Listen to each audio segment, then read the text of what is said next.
Welcome to Unjaded. I am super excited today to have a very special guest with me, Kathy Gleason. And Kathy and I met at PodFest in January this year. We were sitting, how you're in a room with a bunch of people and they do that thing where you have to turn around and greet the person next to you or ask them a question or something like this. And so I turned around, Kathy was behind me, and we talked about the icebreaker question that the workshop facilitator had asked. And Kathy talked to me about her podcast, which is called As I Live and Grieve. And if you haven't yet listened to it, do yourself a favor and listen to it. Kathy is without a doubt one of the best conversationalists I've ever come across, really and truly. And one of the things I love about your podcast is that you ask the best questions. So she has these things that she calls toddler questions. And they're like all those questions that we always all have in the back of our mind and we don't ask them. But Kathy actually asks them. She's been called the Anderson Cooper of the podcast world, and her podcast is really, really good. I'm not just saying that because she's sitting here in front of me. So really do yourself a favor. It is focused on grief and moving through grief because Kathy has grieved. She's had some grief in her life, and she is using her human design as a 6-2 profile, I believe, to show up as a role model to others. Welcome to Unjaded. I'm your host, Vicki Dixon. This is a podcast with a human design spin on building the life, the relationships, and the business that you were made for. Let's dive in.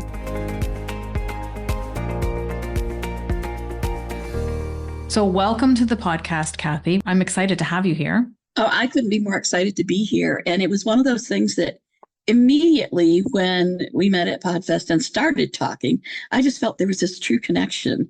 Little did I know how great that connection was going to be, because you and I have had some phenomenal conversations between January and now in just a few short months.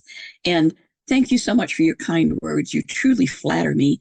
I'm not a great one to feel comfortable with recognition or compliments, but I'm going to try to get used to it because words like those they're great. Thank you. I'm happy to be here. You're welcome. And I appreciate you being here. And it's funny because as a generator, we don't typically think of generators in the human design space as needing recognition. It's more of a projector thing that we talk about. But I actually had the experience where I got an email from a listener today, and she was like, oh my gosh, I'm a generator. And I didn't realize how much recognition fuels me, how good it feels to be recognized for what I'm doing. And I think that we miss that piece for generators. So if you're listening in and you have a generator in your life, I would love for you to understand that because they don't have a motor connected to their throat, which might be weird human design language, but just trust me on it, they too need to be recognized. And that's not why I was doing this here. I really do believe that about Kathy's podcast. In fact, the first episode that I listened to moved me to tears.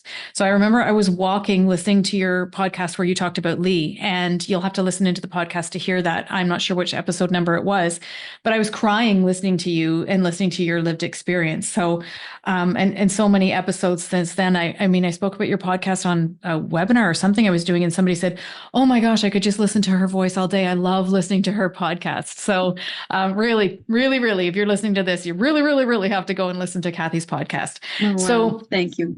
You're welcome. And thank you for your gift to the world. Like, it is a gift. Your podcast is a gift to the world. And you have recently discovered human design, like recently, as in January, I guess, a few months ago. January, in discussion with you, because I remember saying to you, what is human design? And that started, to me, what has become a monumental experience in my life. And, I remember one of the first things you mentioned about after we ran my chart and discovered that I was a generator. One of the things you mentioned was about the decision making and how it's difficult for generators to make a decision if they're given an open-ended question. And that, in that moment, that is me. That probably is the most perfect description of me, because over the last, at least 20 years of my life, when people would ask for something about me, I would always say, don't ask me to make a decision. I cannot make a decision. I hadn't at that point made the distinction that it was easier if it was a yes/no question. I just knew I had trouble making decisions.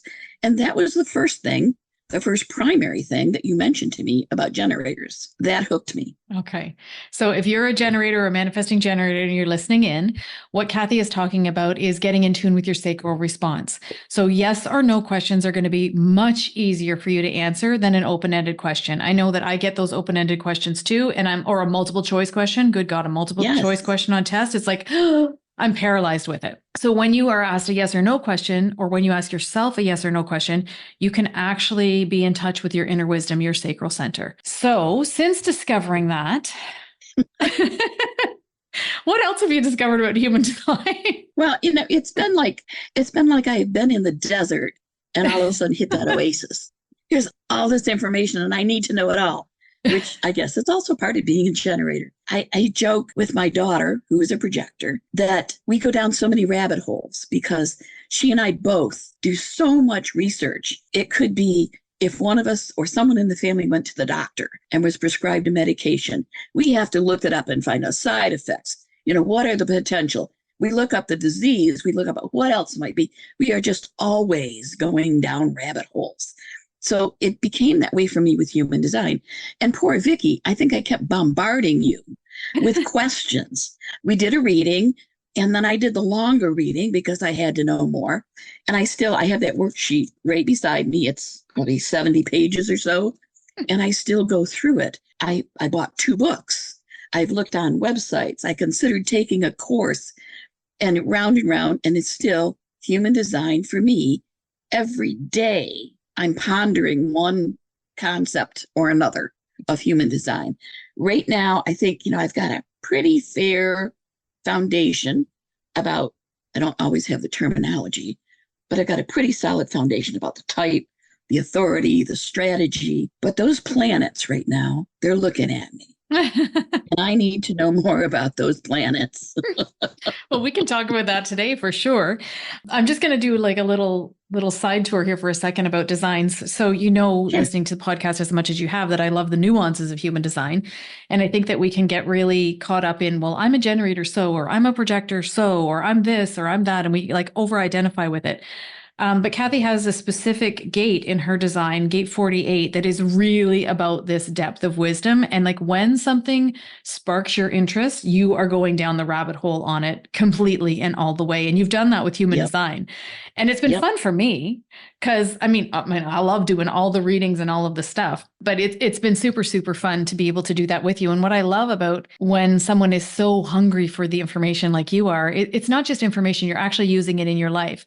So you've been using your human design experiment, your human design going into the rabbit hole. I don't want to say information because it's been more lived information. Like you've been actually taking it and going, okay, what am I going to do with this? But you've been using it a lot with your family. Yes. Can you talk about a little bit? This is an open-ended question, but how does that look in your family? How has it helped you in your family, or how have you been like, isn't that interesting? Terrible generator question. Of course. And I think even though it's an open-ended question, it's one that I can answer very easily. I happen to live, I'm in my early 70s, just for those that are listening to the audio component. I'm in my early 70s. So I have a lot of that life experience behind me, a lot.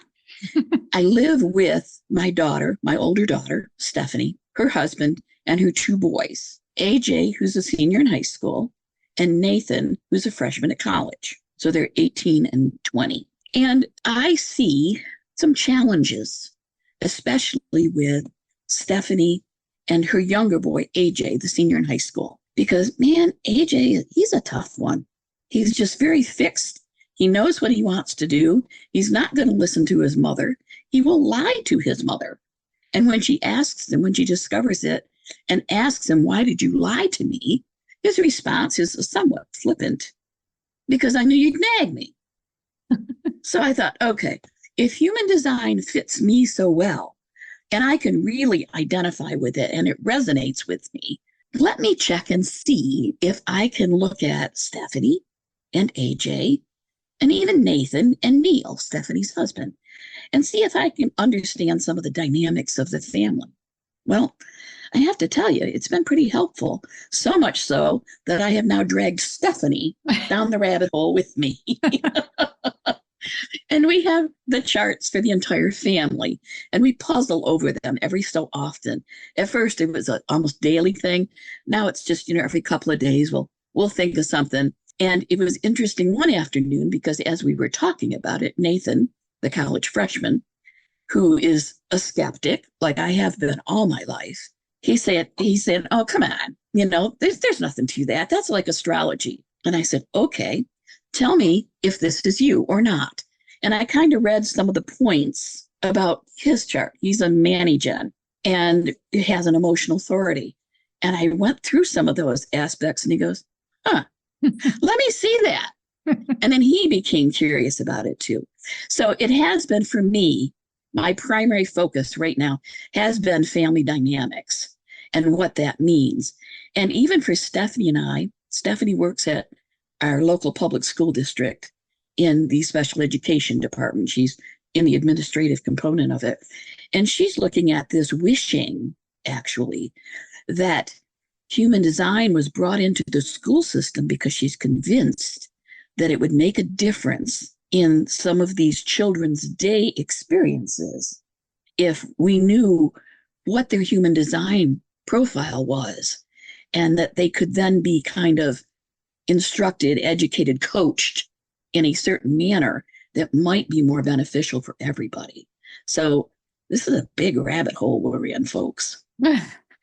Yeah. And I love that. I mean, the school, yes. So Ra, the founder of Human Design, he always told us that the gift was for the children. Like, it's great for us. We've been conditioned for 50, 70, 80, whatever years. But for the children, like, I really believe, like Stephanie believes, that this could change everything. Yeah. Yeah. And I look at my own grandchildren. So I have a granddaughter whose design is kind of sort of similar. I mean, every design has nuances, but she's a 3-5 manifesting generator like your AJ. And she's 4. Yeah. She just turned 4. And it's so interesting for me to observe myself trying not to condition her away from herself. And it's all those things that we would have told our own children, even, don't do this, don't behave like that. I can't imagine ever having let a child go, or like my grandkids, their sacral sounds, they're 3420 manifesting generators. So if you're listening, they have the channel 3420 defined, and they're manifesting generators. So that's like a special kind of manifesting generator. And their sacral sound is yep or nope. So, I mean, it is amazing the number of times that even though we know better, we try to say, yes, please, and it's like, they have to be in touch with their body wisdom. And you and I were talking before we started recording about AJ, and I hope he doesn't listen to this podcast and feel like we're talking about him. We're not on his radar. No. But as a 3-5, so just because I've seen his chart, I don't have it in front of me, but I've seen his chart. He has 8 centers defined. So that's where Kathy talks about him being very fixed. He has 8 centers defined. So he's like solid in who he is and what he wants and what he's doing, and very focused on that. And Stephanie, I think, has 2 centers defined, if I'm not mistaken, 2 or 3 centers defined. Yeah. And I can't remember her profile. Is she a 1-3? I can't remember. I know your other daughter's a 2-4. I can tell you in just one second. But AJ is a 3-5. So these conversations that Kathy and I have had about him, and this like headbutting that's going on in their home can be the projector generator type thing. It can be, but also sometimes generators and projectors are beautiful together. Yeah. But this 3-5 profile, she's a 2-4. She's a 2-4. So for her, it comes naturally. It's just like, well, I have this natural genius and I move through the world with this natural flow. And like with AJ, there's no natural flow. It's like, I have to break everything. I have to run fast and break things. I have to learn the hard way. I have to break my leg in that sinkhole. Sneak out of the house. Yep. Yeah. And he has to make all of the mistakes for himself. And I can only imagine what that would feel like as a 2-4 projector mom watching this, because it's got to hurt her soul that this kid has to, and she wants to fix it, but it's like, there's nothing to be fixed. And I think that's one of the gifts of human design, is that we really allow each other to be who we are, even when it's like everything in us is just like wanting to wrap the person up in our arms and be like, don't do that. And I mean, he's a teenage boy too, right? So there's lots of stuff going on, regardless. Yep. So the planets, you wanted to talk a little bit about the planets. Yeah. I mean, they're all just kind of sitting there in their columns. And I understand that the column on the left, that was the 88 days before my birth. And that's unconscious. And the one on the right, that's conscious. That ends my knowledge about the planets. Okay. So let's do a little tour of the planets in your chart. And if you're listening and you don't yet have your chart, just pause the episode and you can go to vickydixon.com. It's linked in the show notes and print your human design chart. You do need your birth information. Or if you have your chart, you can have it handy. I know you may be walking or driving right now, so you can come back to it later. Just kind of picture your chart in your mind's eye if you can. So left-hand side of the chart, as Kathy said, is the unconscious, the subconscious. It's like what you brought in with you. It's in your body. You may not be as aware of those energies, but other people often will see them in you more than you see in yourself. The right-hand side is your personality. And it's like really, usually you identify with that very, very quickly because you recognize it as yourself. So when we go, we're just going to go from top to bottom for a little tour. So when we start at the top gate is on the right-hand side is going to be the very, very most important. If there is such a thing as a most important planet in your design, that's going to be the very, very most important because it is your conscious sun. So it's said that 70% of the neutrinos in your design go through that gate of the conscious sun.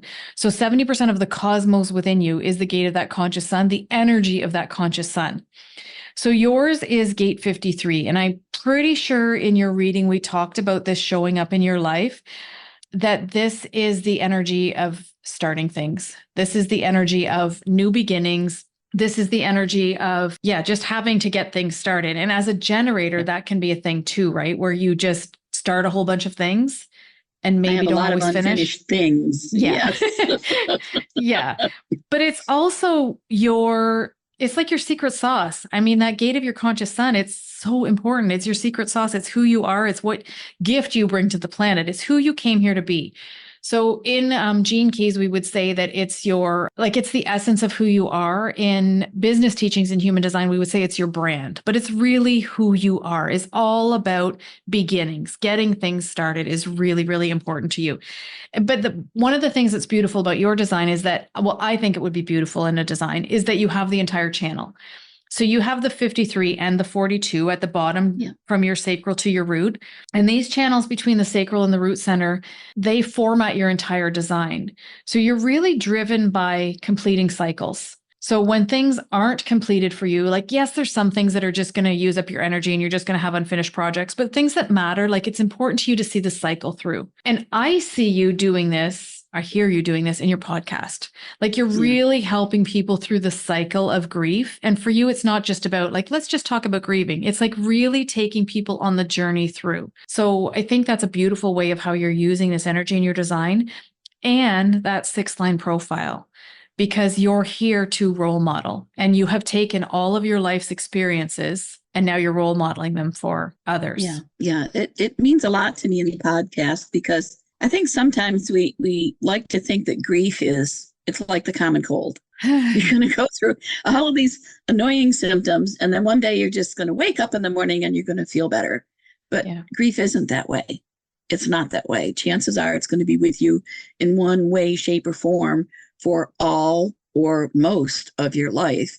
You may eventually not even recognize that it's there anymore, but it's only because you have adapted yourself and you've kind of molded it and made it part of your life such that you can just go on and do what you need to do very effectively without grief getting in your way anymore. So that's sometimes why I like to focus on the symptoms that you're having.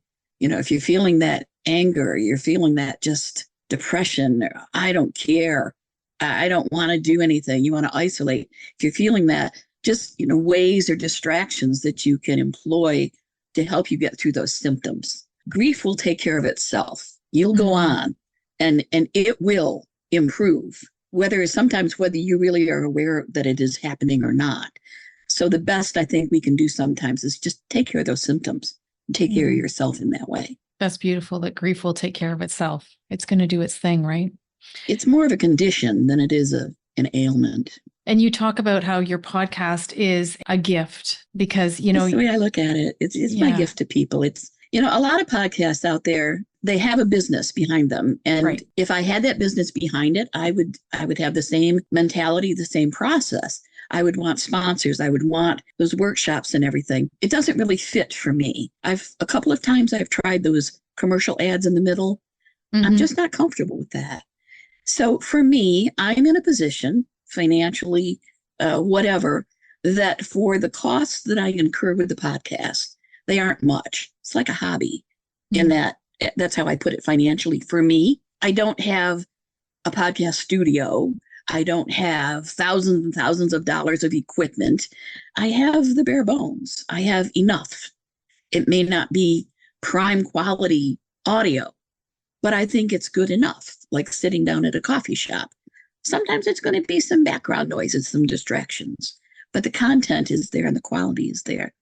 So I do kind of look at it as a gift. It's a way I can just genuinely help people feel that they're supported, that they're not alone, and above all, they're not crazy. I love how you say, when you said it was like being in a coffee shop, I was picturing myself sitting in a coffee shop with you having coffee. That's how I feel when I'm listening to your podcast. It feels like I'm in the room with you. I don't hear background noise or any of that stuff. So yeah, it's a beautiful gift to the world. I think it's a beautiful gift to the world and maybe a legacy piece. Okay, so your second planet down it's the energy that grounds you. So, the planets are going to be both the same on each side, but for the purposes of this episode, so we aren't here all day with people, we'll just go through your conscious side, the planets exactly. But that's fine. Your second planet is Earth. So Earth is the energy that grounds you, and yours is in that gate 54, which is a gate of drive and ambition. And you and I have talked about this. You have this entire channel, the 3254, and you and I have talked about this channel a lot in different rooms you've been in with me for readings and mini readings and your manuscript. Because right now you have talked about how you're experiencing some mobility issues, but you could see how earlier in your life, this energy of like this drive of having to get things done really drove you. And it's also the energy of like building something. And I can see, you've done that with your podcast, but I know you've done that in a lot of the rest of your life as well, as you've had to build this thing just to be able to have built it. So how have you used that energy in your life? When I make up my mind that there's something that I want to do or something that I believe in, I commit to it. And probably almost to an excessive point that I'm willing to move aside many other things to make sure that this either gets done or gets started and has the right people working on it. I do love to start things. I don't always finish them because many times I find others that believe in them and kind of delegate and pass it on to them. And then it becomes their project. One of my favorite quotes, I think, is, "There's no end to the good you can do if you don't care who gets the credit." Oh, I just love that because I think it's so true that it doesn't matter who is recognized for having completed it or started it. What matters is that it got done, whatever that it is. And that has played an important role for me, whether it was taking care of my mother or my husband as they were ill and making sure that I was the advocate for them, that I understood what the options were, what the risks, benefits were, and that the best decision possible was being made, and not just completely trusting the medical team, but questioning and asking those questions. Even a project so simple as that, it's always been something I have committed to. I'm not sure if that answers your question or not, but yeah. And well, it's more about how you understand how you're using the energy of your design, right? Which you're really getting familiar with and stepping into, like, this is who I am. And these are the gifts in who I am.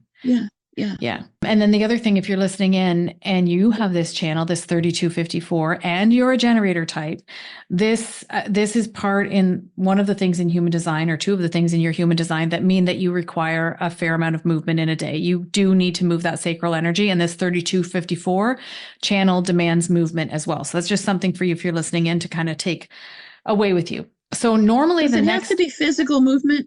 Can it be mental movement? This one wants to be in your body. This one wants to be in your body. Right. I just wanted to clarify that. And mental things will keep you busy and keep you occupied in projects and things like that. Yeah. But this 3254 does demand a certain amount of physical activity. Okay. Now, normally the next planet down on a chart is the North Node. It's kind of looks like an upside down lowercase n, or kind of like an upside down horseshoe. Sometimes the moon is in that spot, but we're going to go with the North Node. So your North Node is like your future direction in life. Normally it's an energy that you're stepping into after you're 40. And yours is universal love and the gate of spirit. So Here I am. Yeah. Done. Check, check. The south node, the next planet down, the south node is like your natural genius, a natural gift. It's maybe a younger expression. It's something that's in the past, but I don't see this as past in the people that I work with. I see it as something that's just like, I would just describe it as a natural genius. It's always there. And yours is that serendipity. It's the love of the body, the love of the vessel, the love of everyone's vessel, and understanding that we're all here in the right time, in the right place, at the right, moment for what we need to experience. And understanding that, so in this energy is an energy of like doing really well where others might fail, but also maybe stopping yourself. If you commit to the wrong things, you might fail where others would have succeeded because you haven't committed well to that. You haven't listened to your sacral response for that. But the serendipity, and I can't remember the conversation, but I know you and I have talked about serendipity in your design and how that shows up in your life. Can you talk about that? I almost feel like in the last decade of my life, so from the time I was 50 and on, I have morphed into a different personality in many ways. And now, of course, I realize that I haven't really morphed. Just my awareness of myself has changed. Mm. And I used to get very stressed out when things weren't going just a certain way. Not necessarily the way I felt they had to go, although that would have been nice. But they just needed to proceed in a certain orderly fashion. And I don't know, in my 50s, it didn't matter anymore. It's going to happen, however it's going to happen. I have no control over it. All I can do is try to go with the flow, so to speak. And it's almost like I became that bohemian free spirit of the 60s that I was just far more accepting of all those little transitions that happened that I would have been so annoyed with before. And I started from that point on, I started finding things there in front of me, those signs that I think I missed years before. And like with the podcast, it just came out. I wasn't thinking of starting a podcast. Hadn't even thought it, had never listened to a podcast. Yet there was a need that I wanted to fulfill. I couldn't figure out how to accomplish it. And just sitting at a table one day, the word podcast came into my mind. And there it was, serendipity. Mm-hmm. I'm curious what your, now I'm going to look it up after this call, but I'm curious what your Chiron is, because Chiron is, it's not a planet, but we call it a planetary return that happens right around the time that you're 50. But also, so I have a friend actually who's turning 50 next week, and she's a 6-line profile as well, like Kathy is. Kathy's a 6-line profile, 6'2". And if you're a 6-line profile and you're listening, listen up, okay? I've never met a 6-line profile who is comfortable in the first 30 years of their life, because they are, they're basically 3rd-line profiles. So they're trying all the things, they're making all the mistakes, all of that stuff. Oh, yeah. And then that next 20 years from 30 to 50, you're really integrating life's lessons. And that gets really uncomfortable, or can get really uncomfortable, especially if you're actually learning the lessons you're here to learn. Oh, yeah. And then right around the time you turn 50, there's this Chiron return that happens. And Chiron is the wounded healer. So it's an opportunity for us to really look at that wounding of our lives and what are we going to do with it? And for you as a 6-line profile, you're here to role model to others how you moved through that. And it sounds like all of these things happened when you were turning 50. That was, for the last 20 years, you've said it's like you changed into a different kind of a person. Yeah. And for my friend, she's in the energy of this right now. And like, she's calling me every day crying, because she's like, we call it coming off the roof in human design when you turn 50 as a 6-line profile. And it's like she's jumping into the unknown, and she's got, her Chiron, this planetary movement that's happening. There's a lot of other stuff going in the cosmos as we're recording this, but it's just such a really interesting time for a 6-line profile. Did you feel that at 50, or like right around 50? Well, I felt something, but I wasn't aware of what I was feeling. But I do know that along with the decision-making component, this whole concept that you shared with me about the first 30 years and then the 30 to 50 and then beyond that was the other thing about human design that resonated so specifically with me. The first 30 years of my life were rough. They were rough. And 30 to 50 didn't really get a whole lot easier, because I was in many ways paying for those decisions I had made in my first 30 years. And I do credit them with being my fault. They were my decisions to make, and I didn't make good ones. Mm. So for me, that 30 to 50, for a long time, I called the long, dark middle of my life because that's how it felt. Mm-hmm. And so after 50, and I started to feel this change, and things didn't bother me so much. My mind seemed more open. I was far more open to the differences in people, different ethnicities. And that's when I started to travel and was introduced to some different cultures around the world. And I thought, my mind was finally open. If only I could have experienced this when I was in school, learning about these different countries and different cultures.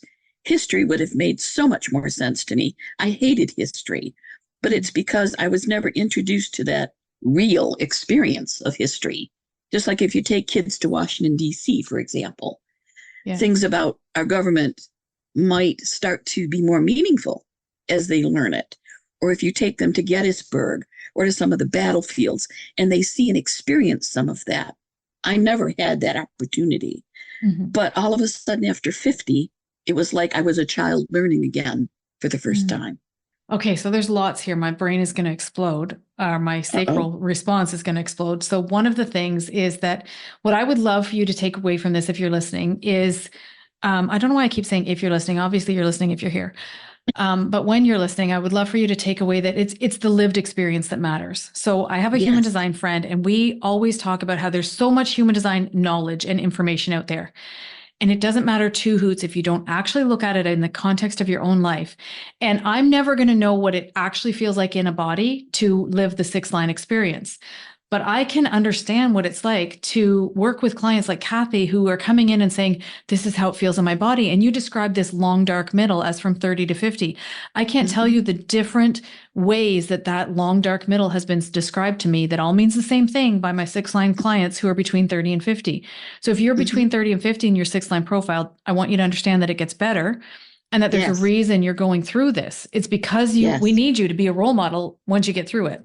Another thing that came up for me was you probably are the one who can understand AJ the best because you went through this 3rd-line phase until you were 30 and you're saying, I made all the mistakes. I mean, there's no such thing as a mistake for a 3rd-line profile, but you probably are the one who can really understand him the most because you went through a similar life experience with different faces on it, if that makes sense. Yeah. And then there was something else, but now it's gone. So it mustn't have been important. Yeah, and I do understand a lot of what AJ is going through and understand the struggles. It's hard in that respect many times for me to just kind of sit here and say nothing because it's not my position to. But in that respect, I feel I can support AJ perhaps in some ways, and at the same time support both Stephanie and Neil as they learn how to do it. And they're doing a great job because they are learning how to get through this. And each day, of course, brings us closer and closer to that time that he's going to get his diploma. And Stephanie is just going to celebrate. And she will be sobbing uncontrollably, I expect, as will I when I see her. Because right now, that is the goal that we're focused on. Just please let him make the right decisions so that he can get through his education. Yeah. It's interesting to watch a 3rd-line profile in action. It's definitely interesting to watch. Okay, so the next planet down is the moon, and the moon is what drives you. So yours is in gate 15. Gate 15 is the gate of extremes. I have this gate too. There's a magnetism in this gate. So I don't know if you've ever been somewhere where, and this happens more with manifesting generators, with generators, I think, but where you can be somewhere. Now yours is in an undefined center, so you're not always going to have access to this energy. It's going to be variable for you. But when you go somewhere and you're like, oh my God, did I put my lipstick on my eyes this morning? Because like everybody's looking at me in a weird way. Like it's like you disrupted the energy somehow when you walk somewhere, when you walk in somewhere. And it's because you have this magnetism about you. And then extremes, like this actually is a theme in your design. So I'm curious if you're drawn to extremes or if you've seen yourself go from one extreme to another in different areas of your life at all. I'd have to think about that. Nothing immediately comes to mind, although for many things, many instances, I'm either passionate about it or couldn't care less. For many, I guess in some ways that might pertain to events or something. I don't consider myself a real social person. So most of the times when I get invited somewhere for an event, I just flat out extreme to the left. I don't want to go, and I will try to find things. But many times I will think, well, I have to say I'm going, and then I'll think of 99 reasons why I should cancel. Again, I'm not sure that pertains to extremes at all.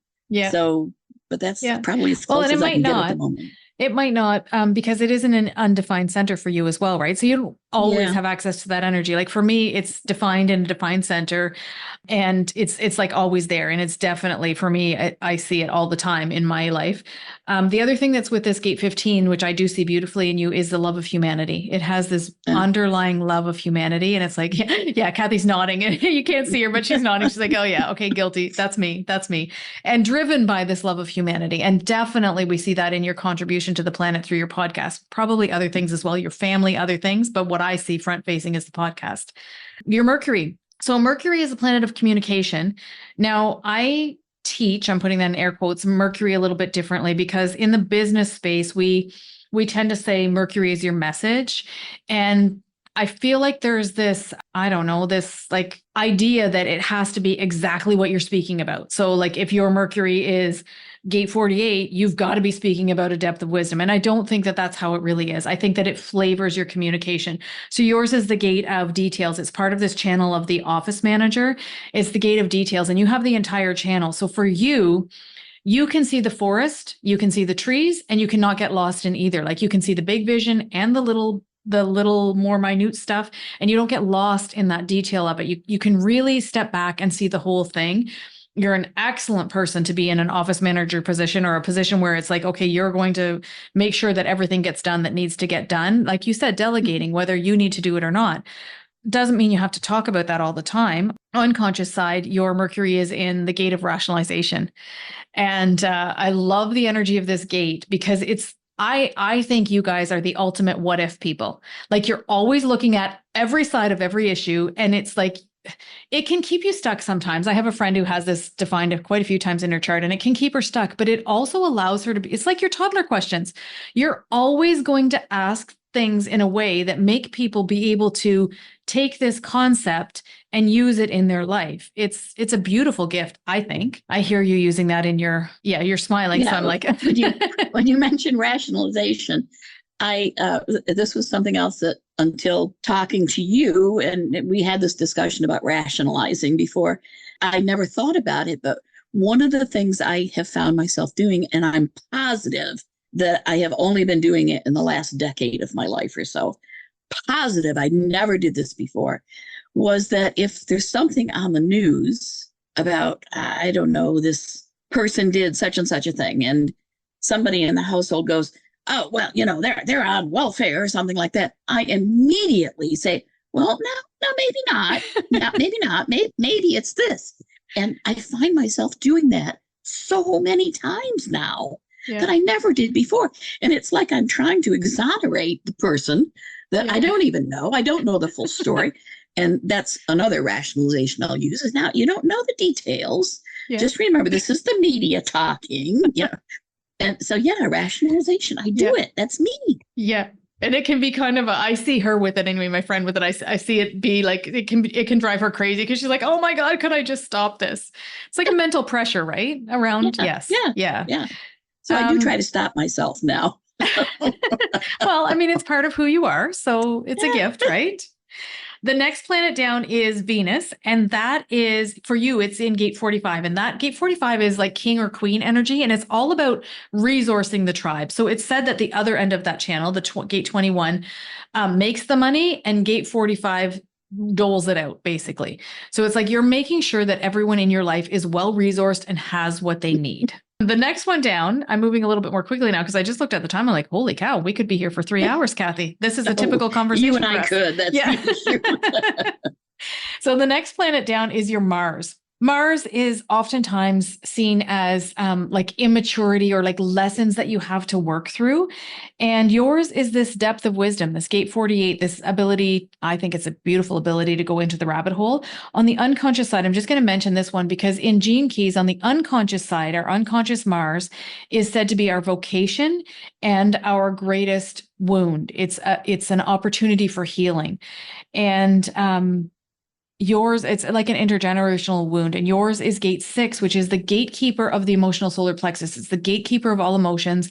It's peace through conflict. So there will be peace in your life, but there's always like a little bit of an edge to it. And it's bonding with the right people, like understanding that the bonds with the right people are really, really important. So wounding around that, like wounding that you came in with because it's subconscious.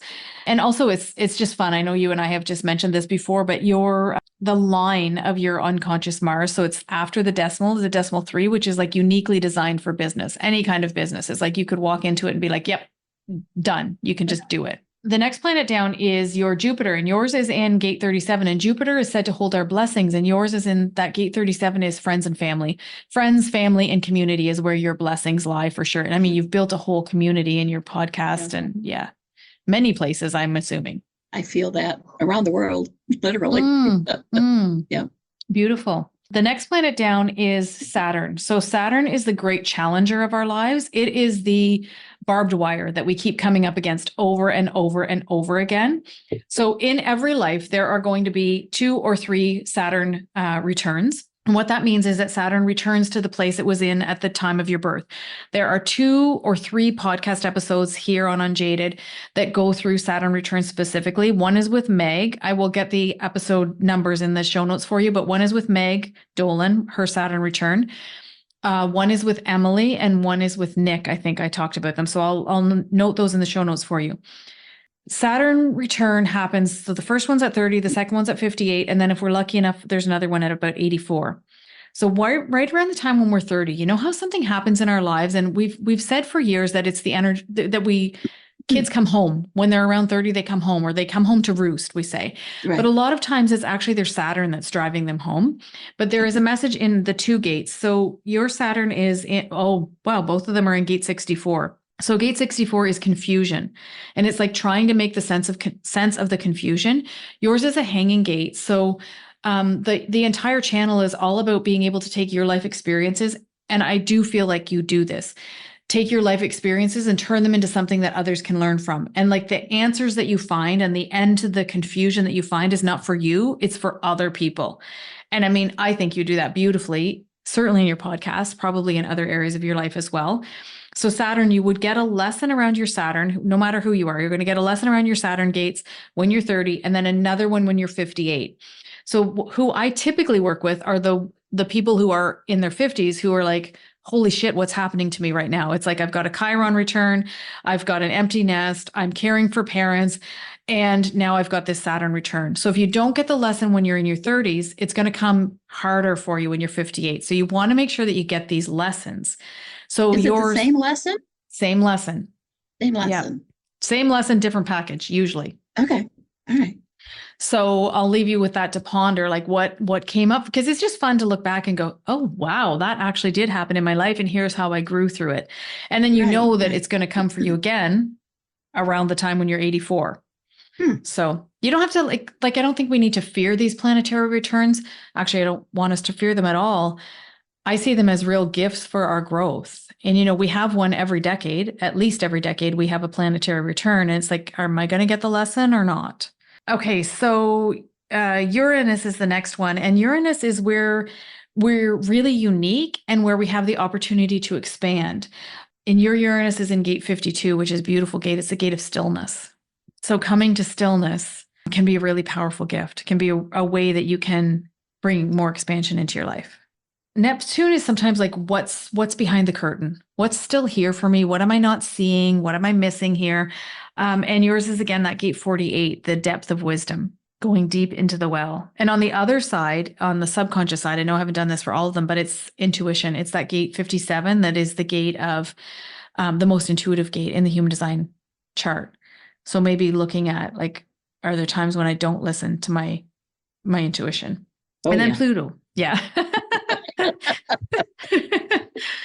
Pluto is generational. So Pluto moves very, very slowly, and it's generational things that are happening in your life or could be happening in your life. And yours on both the subconscious and the conscious side is gate 7. And gate 7 is influential leadership. So gate 7 is, and again, for you, it's in an undefined center. So it is not going to be consistently there. It's projected energy in human design, which means that people really need to ask for your guidance in order for you to be able to share and to have it land well. And I think that you already feel that, and you're like very cautious of, well, I'm going to make sure that I speak when someone really needs what I have to share, because you know that you have really great insights to share. But it's also can be the energy of like, oh my God, these people are following me and I don't know why they're following me or where I'm going. So there can be a little bit of that in this gate 7 as well, like a reluctance to leadership. I find with clients, it can go either way. Like I've had a client with, this was a theme in her design. Actually, she had it 5 times.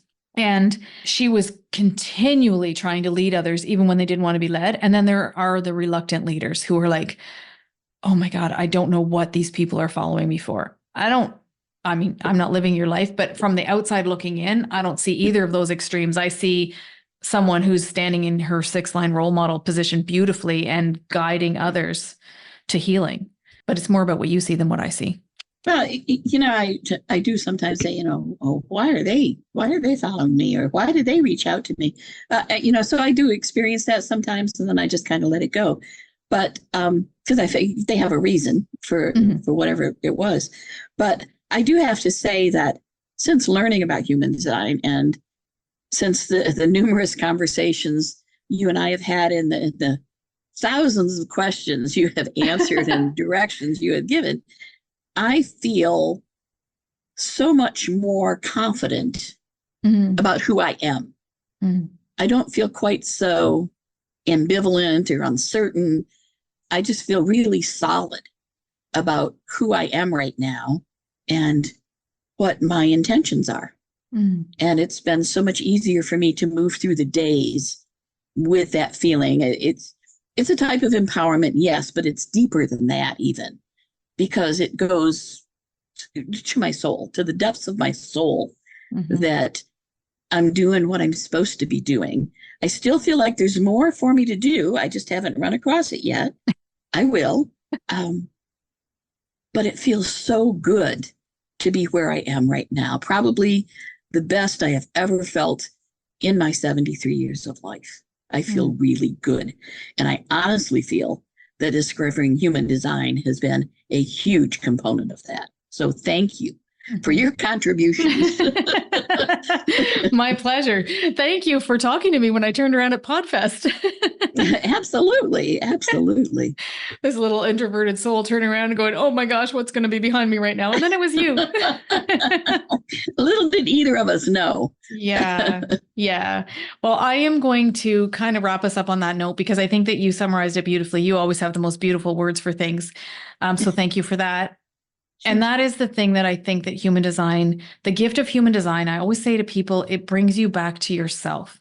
Like it's not something that you are introduced to that you think, oh my God, I have to live into that. It's not like that. I've had people say to me, I'm going to have to change myself if I have it. It's like the complete opposite of that. You get to come back to standing in who you actually are. Yeah. And it's like, I mean, I don't say this, I'm not going to say the word, but it's like that no F's given thing. And it's not in a cocky way or anything. It's just like you really feel whole. You feel like, oh my God, it's okay to be me and be out in the world. It sums it up perfectly. That sums it up perfectly. That the little pieces I hear here and there, and even today, there have been multiple things that I can honestly say I hadn't maybe heard before, hadn't resonated, but it is me. I haven't changed. Just my awareness of me has changed. And that's made all the difference. Well, thank you for being here. Thank you so much for being here. It was beautiful to get to chat with you.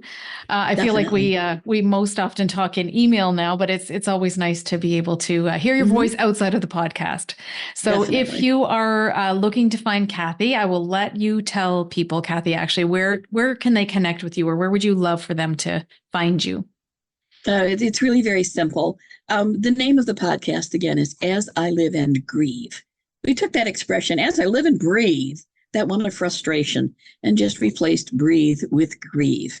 Because we do believe that, or at least I believe for sure, that I'm going to grieve for the rest of my life. I'm not hindered by that grief like I was initially, but I accept that grief is a part of my life, and I grieve because I loved. And love is very important to me, supremely important to me. So as I live and grieve, website is easy, www.asiliveandgrieve.com. And there you'll find me.